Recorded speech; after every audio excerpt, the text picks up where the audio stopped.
Maknanya meno ya Allah bek thampi ngan gara-gara lu mulaki bak draw ne bungih ne kelum.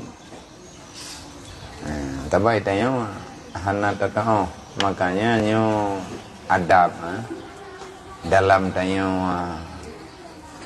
tak bermunajat dengan Allah kapan saja di mana saja memang tata cara lagi nyo.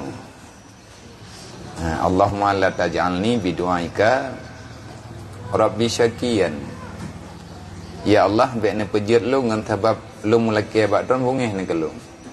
Mempakan bungih ke Allah Ta'ala padahal diperintahkan bagi tanyo gayung doa maknanya lagi tanyo hana taturi yang talakiannya pugala ke Allah Ta'ala buhan maka hana tatao pahami lagi tanyo yang yang galak Allah wateta malaki yang yang talakiannya hana galak ke Allah jadi tak pegah terba Allah yang orang kampung ada laki-laki rumah tetap doa di rumah ataupun tam doa lilih teman tahajud sebenarnya ada bila kayaknya ya Allah ne beri kelun yang galak drone menya memang atai nabi nyo ya Allah na galak ne kan nabi ri ya Allah lungnyo kalau melaki abak drone bek ne pejir lung ya Allah jangan engkau jadikan dengan sebab banyak aku meminta padamu sehingga engkau marah kepadaku. Hai tahu betul jihnya lagi ya. Mai tanya hana deh tak dengar tak gaya ati nan pegah habal ati nan jawab oleh Allah.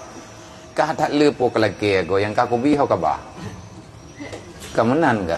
Mah hana deh.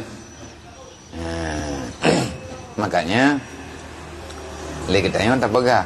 Wa kun bi raufan ya Allah jadilah engkau denganku itu yang kasih sayang. Ya khaira mas'ulin wahai yang maha baik dengan peminta wa akrama mu'tin dan maha mulia dengan pemberian. Allah Ta'ala tiga beri ketanya dumpuannya pu yang diberi oleh Allah Ta'ala nya metamah kemuliaan kepemuliaan tanya oleh Allah karena Allah Ta'ala drone mulia. Maknanya wa kun bi raufan rahima ya Allah lung lagi ya Allah jadilah engkau adalah engkau denganku itu yang selalu memberi kasih sayang kepada alun. Hanya kita pegah lagi menantama dengan bermakna legetanya yang berhata perlekan atau yang talakianyo